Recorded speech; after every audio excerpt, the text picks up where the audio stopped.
Thank you. Thank you so much, all of you, for being here. I'd like to begin by acknowledging that we're here on the land of the Gadigal people of the Eora Nation and pay our respects to elders past, present and emerging, recognising that it always was and always will be First Nations land, and acknowledge the level of solidarity that First Nations staunch activists have been doing in their drive for ensuring that we are mobilising on the streets for Palestine. Can I just say how amazing it is to be standing here with all of you and not be in there with all of them, which is where I've been for the last 3 days.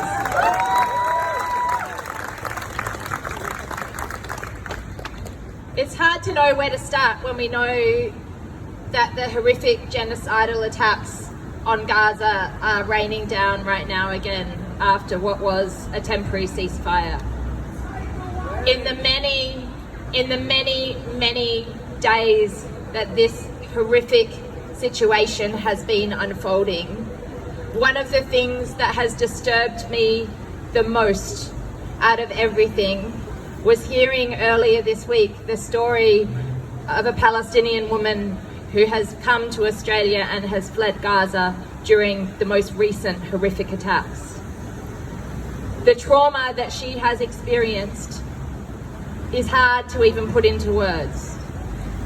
The idea that that trauma is currently being inflicted on so many more left in Gaza is not fathomable to any of us.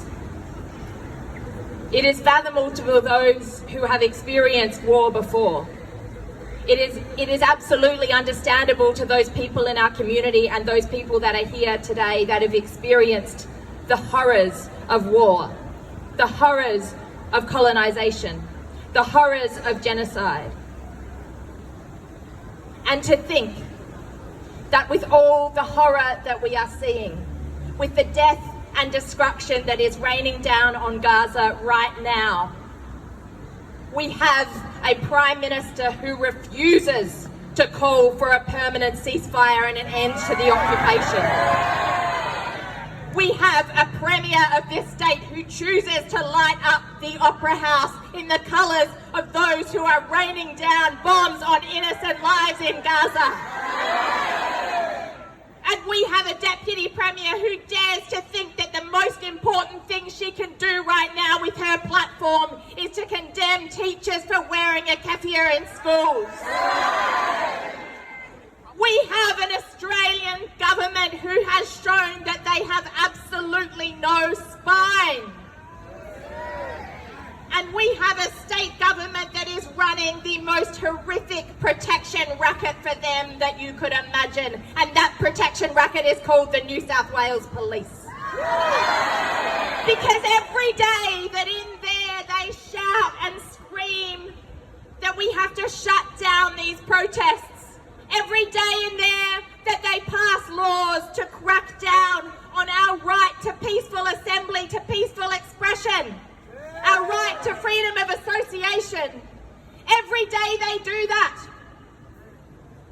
The boys in blue are empowered to go and beat people up at Port Botany.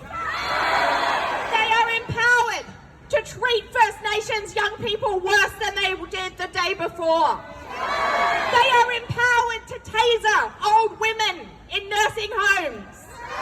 They are empowered to lock up and be absolutely unaccountable for any of their actions. We know that we have a right to protest.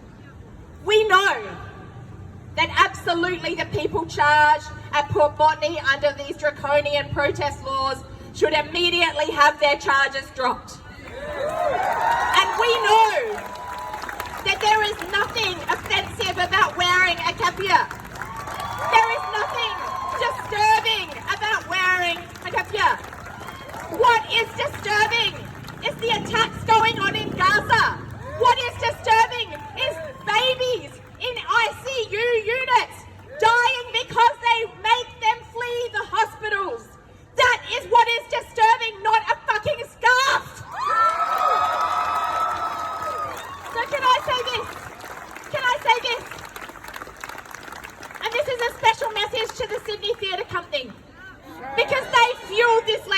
bullshit. And they've joined a long line of institutions who have failed to stand up in solidarity with Palestine and Palestinians. And I say to Sydney Theatre Company, then I think you should get some better advice about who's writing your statements. And I think you should get a bit of advice from people with lived experience of war and genocide. And I think you should probably be thanking your actors for the amazing stance that they took, showing that they have an understanding of the fact that art and life are connected, and when there is a genocide going on, then we all have an obligation to speak up and speak out. Can I give a massive, massive shout out to all of the trade unions that are here, to the MEAA members, solidarity to you, to the teachers, to the CFMEU. I'm going to pull my list out because I'm going to forget someone, then I'll feel bad.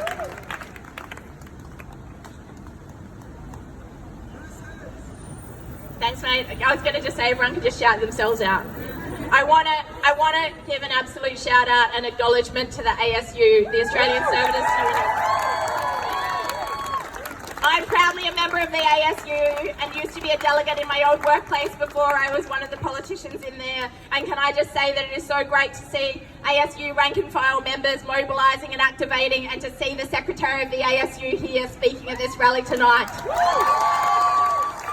I want to say a massive shout out to the MUA Sydney branch for the incredible mobilisation of Port Botany, supported by so many rank and file trade unionists and others.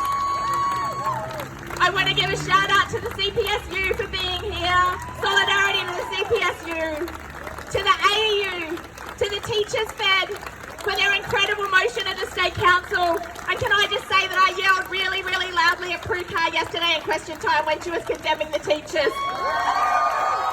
To the UUWU, to the ETU and to the CFMEU, thank you all for your amazing efforts. If you're here from another union, shout it out now. From the PSA, the mighty PSA.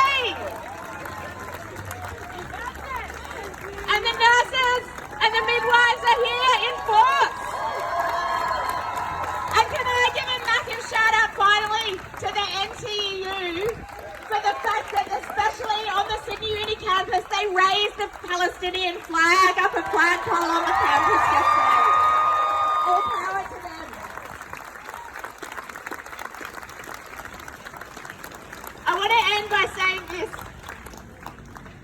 that it's really fucking tough to be an activist when they introduce anti-protest laws and they empower the police to do really vicious shit. Yeah? But that is the very fucking reason they introduce them.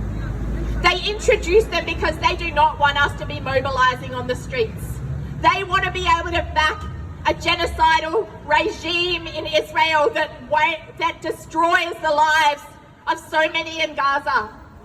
They want to be able to align themselves with the USA and their horrific agenda. And they wanted not to be held to account for their horrific actions. And that is why they passed the anti-protest laws. And if there was one law that shows us that the fight for Palestine is directly connected to the fight for First Nations justice, which is directly connected to the workers' rights and the struggle for the trade unions continue to prosecute. If there is one law that reminds us of how well connected we are in our struggle and our fight for justice locally and globally, it is that horrific protest law. And so, I thank them for bringing us together. I thank them for delivering on us and letting us know what their clear fucking agenda is. And their agenda is to stop the people mobilising. And we say to them, look at the size of the rallies on the streets. Look at the students striking for Palestine. Look at the Port Botany direct action. There are 4 different actions happening in Sydney tonight. So I say we win, the New South Wales Police, you fucking lose. We will come out in greater numbers until they get rid of those protest laws.